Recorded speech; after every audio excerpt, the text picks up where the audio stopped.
I've always dreamed about seeing people walking around with a Dunn baseball jersey and a Dunn basketball jersey. And my mother had it on her vision board of the Thompson twins and the Harrison brothers, both pairs of brothers that were in the NBA and the MLB. So it was like, I got to get back. I got to make Mom's dream come true. I got to make both of our dreams come true. Hey everybody, it's Chuck Garfien. Welcome back to another edition of the White Sox podcast here at Camelback Ranch in Glendale, Arizona. White Sox spring training. And you know, every spring, there are guys in every major league clubhouse who are trying to make a comeback. And many of them have compelling stories to tell. One of those players is here with the White Sox, and it's Justin Dunn, a former first-round pick and top prospect with the Mets, who has an incredible arm, but lately his career has been derailed by injuries. But now, he's trying out with the White Sox, and he has two big fans here in Phoenix. One is his younger brother, Ryan Dunn, a rookie with the Phoenix Suns, and the other is Ryan's teammate, 15-time NBA All-Star Kevin Durant, who came to watch Justin pitch in a Cactus League game a few days ago. So coming up, I speak with Justin about his long journey in baseball, his bond with his brother Ryan, and his growing bond with Kevin Durant. This is a great conversation about baseball, about family, success, growth, failure, and always believing in your dreams, which Justin is certainly doing here at Camelback Ranch. Let's do it. All right, I'm here with Justin Dunn. Justin, your journey, everyone's got a journey in this game. How would you describe your journey? I would describe my journey as my journey. You know, everybody's, like you said, is different, and my race looks a little different than a lot of my other peers. And I mean, when you're in it, sometimes it's tough to see, but I'm blessed to have gone through it. It's taught me a lot. I've learned a lot about myself, and definitely think I've grown a lot through it, so I'm blessed. When did you know you had something special with your arm in terms of throwing a baseball? So I've always just thrown, I guess. My parents said I picked up a ball early. My dad said, again, don't quote me on the age, but between 3 and 5, I was able to throw a baseball the length of the pool, and it kind of caught his eye, like that's not normal. And then my first early memory was we were playing Little League, and it was like T-ball, coach instruction, and there was a drill at this league called 𝗵𝗶𝗶𝗹 in Queens, which is where it all started for me.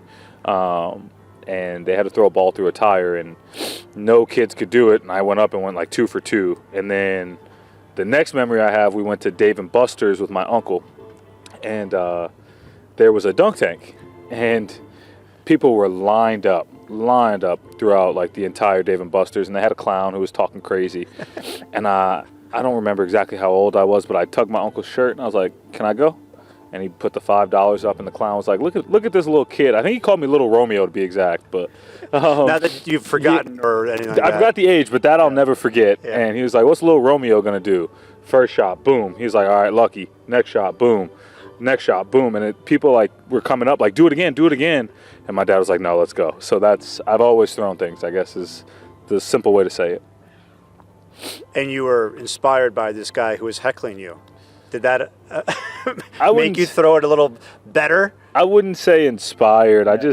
I take things personal sometimes. Yeah. And, you know, being from New York, we got a little bit of an attitude. So I guess that came out in that moment. Okay, well, you were later drafted by the Dodgers, 37th round out of high school, but you didn't think you were ready at that time to go pro? No, sir. I was maybe 5'10", 5'11", and 130, 40 pounds, soaking wet. Wasn't working out at all, wasn't eating right, wasn't sleeping right, couldn't do my homework on time, and you know, but in my mind at 10 I told my mom I was going to get picked in the first round, and then at 12 or 13 when I started to learn about the draft process, I told her I wasn't going to college. So in that moment it was like, all right, this is what I said I'm going to do, I'm going to do it. And for me to say no, it was tough, and I'm blessed that I have the father that I have, and he sat me down, and I'll never forget it. I was sitting on the couch next to the lamp, and he was in a chair across from me, and he said, look, are you ready to go to work with grown men? And I kind of sat there and thought about it. He was like, because it's not just baseball anymore. This is your job. And we're not going to be there. We can't help you. And, you know, if you don't perform, you get fired. And are you ready to handle failure? Are you ready to do all that? And I sat there and I was like, that does not sound fun, Dad. I think I'm going to go to school. And he was like, good choice, son. And so we decided to go to school, and I was very blessed. And rest in peace to my high school coach. I had an amazing high school coach who guided me along the way, Jeff Trundy, and he gave me so much advice. And basically, he was the one who told my dad first, he ain't ready. And then he had the conversation with me. So he also helped me pick my college, which turned out to be a blessing as well. Yeah, so you go to Boston College. Yes, what did sir. you learn there about pitching and about yourself? About myself, I didn't know how to work. I learned how to work there, and I learned what it takes. It's the little things that matter, and attention to detail that matter. And shout out to Coach 𝗵𝗶𝗹 for drilling that in me, and that really clicked my first summer. I had to stay and do summer school, and he was like, you put yourself in this situation. You didn't go to class. You didn't do this. You didn't do that. So how do you expect to perform on the field? And then as a pitcher, I learned that people can hit. My first day on camp, there was one of our teammates, 𝗵𝗶 𝗟𝗶, who's also a first rounder a couple years later and played in the big leagues. He was our big power hitter, and, you know, spring scrimmage started and I had game one. And I was there. One of my friends, Gabe from New York, was like, don't throw a fastball down into Chris. I was like, Chris? Who's Chris? I don't know nothing about no Chris. I'm going to throw him a fastball down and in. Like, that's just what I do. He's never faced me before. Again, the New York energy. Yeah. I don't take. And he was also from New York, so he was trying to get me riled up. And sure as hell, I went fastball down and in, and I think he hit it about 600 feet. The whole team started laughing, and I got humbled, but there was also a mutual respect that I tried it. You know, I didn't run scared. And that's what my coach appreciated in that moment. But then I learned how to pitch, and shout out to Jim Foster and Nick Shortino and our catcher and my roommate Mike King, who's with the Padres right now. And he's really the one who helped me see that there's another level to scouting reports and reading swings and game planning. And, you know, we were together all the time in college and coming up with reports. So those are the big things I learned there. All right, so you end up getting drafted by the Mets. Mm-hmm. Now, you were a Yankee fan growing up? You were? Yeah. So what's it like to be a Yankees fan growing up and you get drafted by the Mets? I'm sure you're ecstatic it's first round the Mets take you, but of all the teams. Yeah, so running joke was that hat was not allowed in our house. My dad's best friend, diehard Met fan, and they go back and forth all the time. So as soon as I get drafted, his first call was like, I got your firstborn son. Like, I own you. No matter what happens, you guys can win another World Series. I got your kid. He didn't go to the Yankees, and the Yankees had the pick before. Oh. So it killed my dad even more. And the first thing my mom said to me was, I don't know about Orange, and Mr. Met scares me, but I'm glad you're home. And that was the biggest thing for us, was just being home and even having the opportunity, man. And I'm so thankful for them for taking a chance on me and teaching me what they taught me in those 3 years, and being around some really, really, really great pitchers and getting to see how they worked. And it was just in the shadows, again, learning what it was like to be a pro, watching Jake and Matt and Noah and Steven Matz and you know, even Chris Flexen and a lot of other guys that were above me. Mm-hmm. They had some really, really good arms at that time. I learned a lot.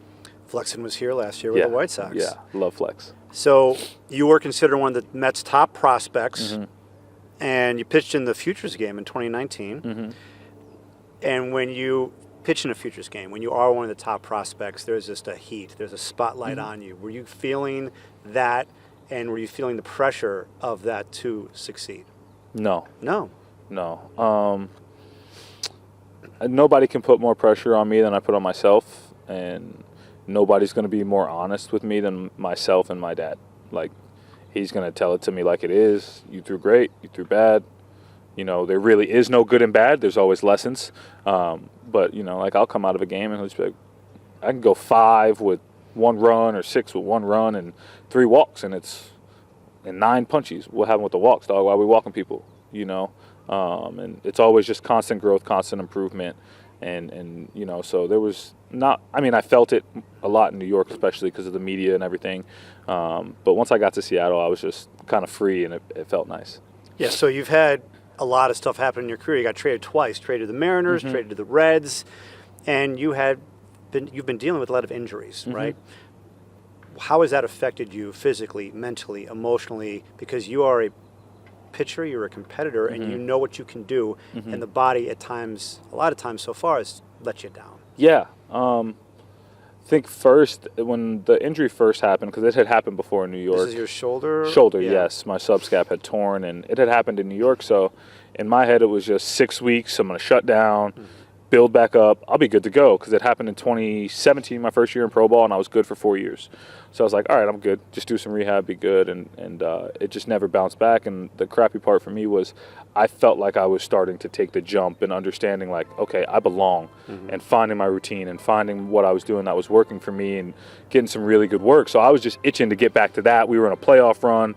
That locker room was really close, and we were rolling at that point in time.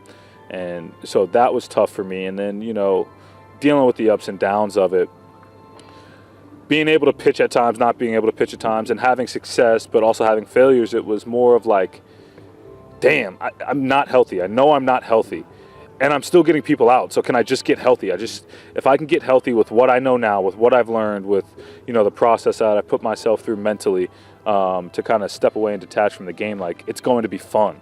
You know, I just did so much work on my mind during those years and developing my routines that it was just like I was itching to go, but the body wouldn't let me. So again, I thank God that, you know, the journey kind of sucked, and, you know, it's going to be a big climb to get back to where I want to be. But, you know, I wouldn't be here if you didn't think I could handle it. And I learned a lot. Yeah, so you had 31 innings for the Reds in 2022. That was the last time you were on a major league mound.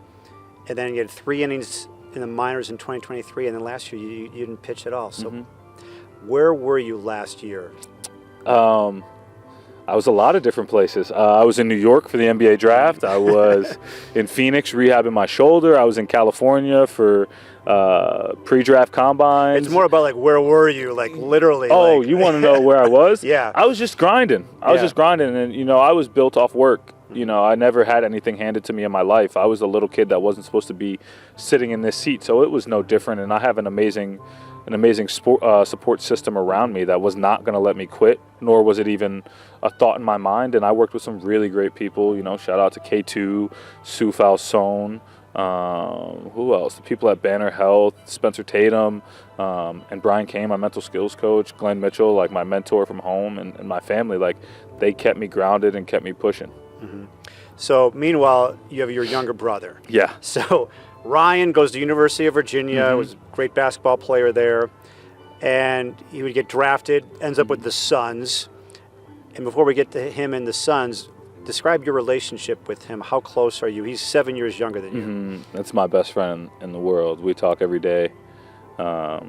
Not so much talk, he's very quiet, but we'll get on the phone for a couple minutes every day. And, you know, it's a blessing to be here for camp. I get to see him almost every day. I'm at every home game. I'm at shoot around, and, you know, he sacrificed so much for me to get to where I am. That he sacrificed so much for you. How did he do that? Well, first of all, I mean, when he's born into travel ball, and nothing's ever about him. It's always Justin's got to go play. Justin's got this. Justin's got that. And then at 13, I go to boarding school for 4 years. So he's, what, at that time, 6, 7? So he grew up his whole life with no older brother, you know, and still everything was about his older brother who wasn't in the house. He was under your shadow for his whole entire life. That's why I tell people what I did is cool. What he did is like, I can't even put it into words. He's had it so much harder than me. If you knew his whole story, you would really understand what I was saying.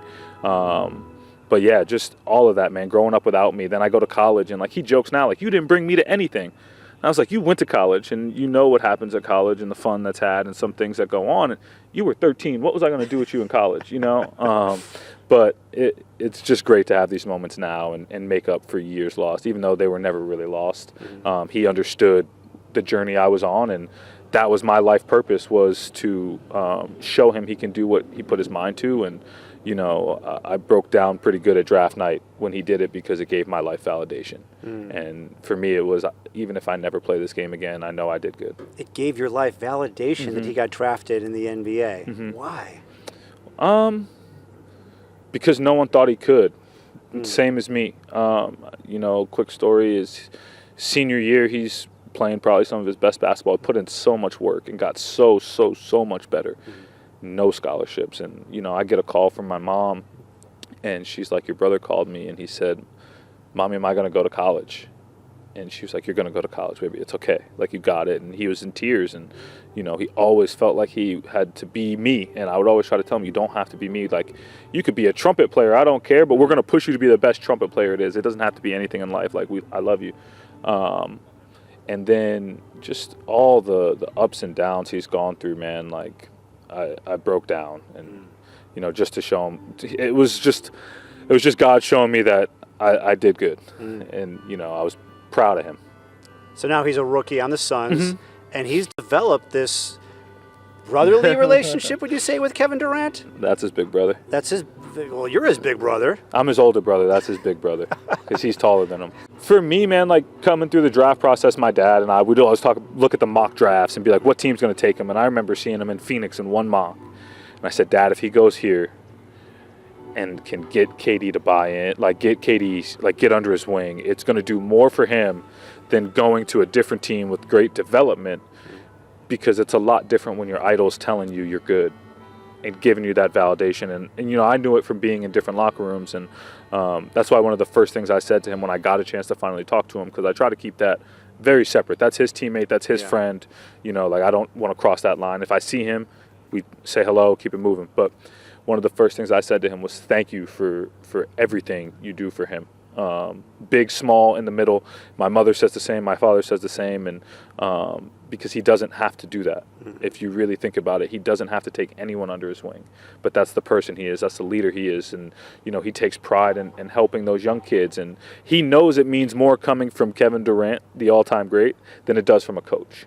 And, you know, confidence is something that my brother used to struggle with a lot. So hearing that from literally his favorite player in the world, just different person walking through the door. And sometimes I'm like, hey, man, you need to calm it down a little bit. But he's so blessed, man. I'm so happy for him. So meanwhile, you are attempting this comeback with the White Sox. You have your own career, and you're pitching here in the spring training. And who shows up? Your brother and Kevin Durant. Yep. What did that mean to you to have someone like Durant, a future Hall of Famer, show up to watch you pitch? Oh, man. That was cool. But I think if you understand the bond my brother and I have, that was cooler. He hadn't seen me pitch in 3 years. And, you know, he hugged me on draft night and said, go back and get what you got to get. I'm good now. You can go. And so for that moment to happen, it was like everything's right in the world. I can just be at peace. He's good. And then, you know, symbolically seeing his big brother there, like, okay, I don't have to worry about him with basketball. Kevin's got him. He's good. My dad's got him. My mom's there. He's got him. I can just be me and go play. And so that was what meant more to me than anything. And then, you know, again, Kevin didn't have to come. There's probably a million other things he could have done with his day. And for him to take the hour and a half to watch the game and not just get up and leave, but come and kick it and, you know, ask questions about baseball and, you know, me get to pick his brain, because it's not every day you get to pick the brain of a Hall of Famer in a different sport, because while it's a different sport, the process is still the same. And that's kind of what we were talking about routine and process and just getting better, you know, and just how simple the game really is. And we overcomplicate things. So, again, I'm grateful for him. I thank God for everything he's done for me and my brother and just the doors that have been open. Yeah. Is he in a way inspiring your comeback? My brother? Kevin Durant? No. How about your brother? For sure. Your brother is? For sure. And I told him that very much throughout the process. Like, I've always dreamed about seeing people walking around with a Dunn baseball jersey and a Dunn basketball jersey. And my mother had it on her vision board of the Thompson twins and the Harrison brothers, both pairs of brothers that were in the NBA and the MLB. So it was like, I got to get back. I got to make Mom's dream come true. I got to make both of our dreams come true. And because at the end of the day, God's using us to tell our story, because there's another set of brothers coming behind us. And if we can do it, they can do it. And that's really all we're trying to do, is show people two little kids from Freeport with the same dream, playing wiffle ball in the backyard or Nerf basketball in the kitchen. We got to the highest pinnacle of our sports, and, you know, hopefully we were pretty good at it. You say you've been going to shoot-arounds. Yeah. Which, when you said that, I was like, you're going to NBA shoot-arounds. Why would you do that? But there's more to it than that. What are you learning by going to Phoenix Suns shoot-arounds? I have a problem, man. My brother says I have a problem. So when I go to see my brother again, because in a couple months here, or a couple weeks, it's baseball time, and I'm not going to be around. And I'm going to miss shoot around. I'm going to miss the playoffs. I'm going to miss a lot of things. So that's number one. Number two is it's the same. So I'm obsessed with what makes Kevin great. I'm obsessed with what makes Devin great. I'm obsessed with what makes Steph great, Joker great. So I like to go and watch those guys because there's something that they do that if I can pick up on it, and potentially when my brother comes and asks me, I can know this is what they do. You know, just to see, like, again, Kevin has, 16, 17 years in the NBA. When I tell you that man is drenched in full sweat during his warm-up, full sweat. And it's just his attention to detail, his creativity, the way he sees where defenders are going to be coming from in the game. You can truly see how slow the game is for him when he plays. And so some of that is for me is the appreciation of basketball. And then the other part, like I said, is for my brother. You know, if he ever calls me in the middle of March, my legs are heavy. Okay, well, you had a back-to-back.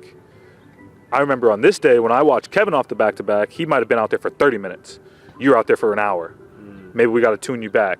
Hey, go ask Kev what he does for recovery on back-to-back. Go ask Book. Go ask Brad. You have a bunch of people. So I'm trying to help my brother not make the same mistakes I did. Now, you know, and it's up to him if he wants to take it. But, you know, that was one conversation I did have with Kevin. He said sometimes you got to let the baby touch the stove. And when I think about it, I had to touch the stove to learn my lessons, and it's more valuable that way. So I'm going to have the answers when he wants them, or hopefully have some of the answers or be able to help with some conversations. But whenever he's ready, you know, he'll come and ask me, but that's why I do it.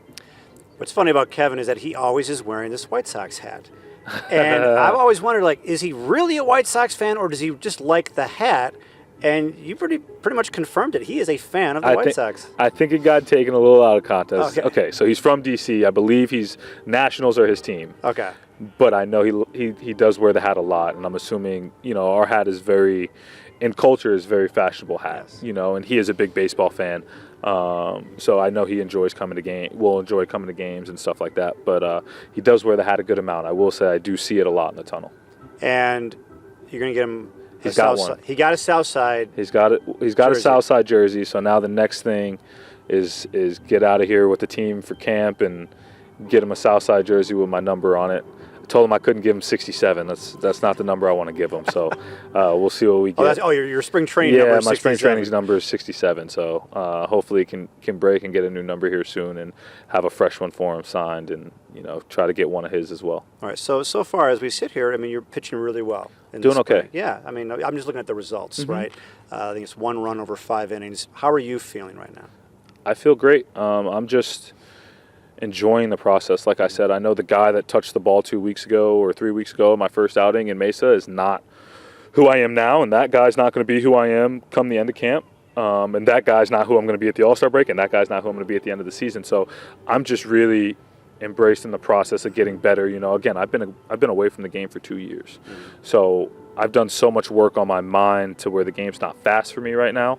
And if I can just stay where I'm at with being process oriented, and you know, that was the big lesson that I really learned in college was you can't have everything right away. And my coach used to always say, just put your head down, go to work, and pick your head up at the end and see where you're at. And that's kind of where I'm at. You know, I'm just going to keep grinding, stay on my routine, and I'm more focused on fine tuning that because my recovery's been great. So that's the biggest thing. If I can stay healthy, I know I can get outs. So it's figuring out a way to stay healthy because what I was doing before wasn't working. So I have some new ideas, some new things, and just trying to put those into play and make sure they're working. Yeah, so this journey that we've been talking about, what would it mean to get back on that major league mound? You're close. I'm close, man. I would just be so thankful, man. I would just thank my Lord and Savior Jesus Christ, man, because he didn't have to. I have a lot of friends that are in the same situation that don't get an opportunity. So, again, it would just be a blessing, and you know, I would just want to inspire somebody behind me because I know someone's going to go through the same thing, whether it's a leg or a knee or a shoulder or something. It may not be the same injury, but to show someone that they can do it as well is what life is all about. Yeah, and you had a little tryout. I say little. You had a tryout this offseason. Teams showed up, and obviously the White Sox were one of them. Why did you say, yeah, Sox, this will be the right match for me? Well, clearly they were interested in you. Again, my mother's a reverend, so she says where there's no confusion where God is, right? So there were a good amount of teams there, and got some good feedback. We'll see. This was the team that was let's go from the jump, and I'm a big person that if you believe in me, I believe in you, and I want to give you everything I got. And once they said, let's go, it was done. It was like God opened the door, and I knew that's where I needed to be. Who's been a big help to you here? Everybody. Yeah. Everybody. It's a blessing. The assistant strength coach, 𝗪𝗚 was my first strength coach in St. Lucie. So walking in the first day, and he didn't tell me he got the job, that was like my confirmation of you're in the right place. Wow. And Ethan Katz, I'd heard so many great things about him that also went into the decision. I know what he's done for some really great arms. And I think there's some development that I may have missed out on the way, but to my own discredit, being closed-minded to certain things. And now, again, I'm so processed, I'm so focused on just getting better that I think there's so much information that he can give me, and I'm just excited to get to work with him. Well, this has been great talking with you. I've watched your career. I know what you're capable of. Thank you. And I'm looking forward to you maxing out, whatever that is for you. Thank you so much. And getting back on the mound and being a part of this White Sox team. Thank you. I appreciate you. All right. That is Justin Dunn here on the White Sox podcast. 𝗁𝗁 𝗪𝗀, take it away. All right, Chuck, this edition of the White Sox podcast is over.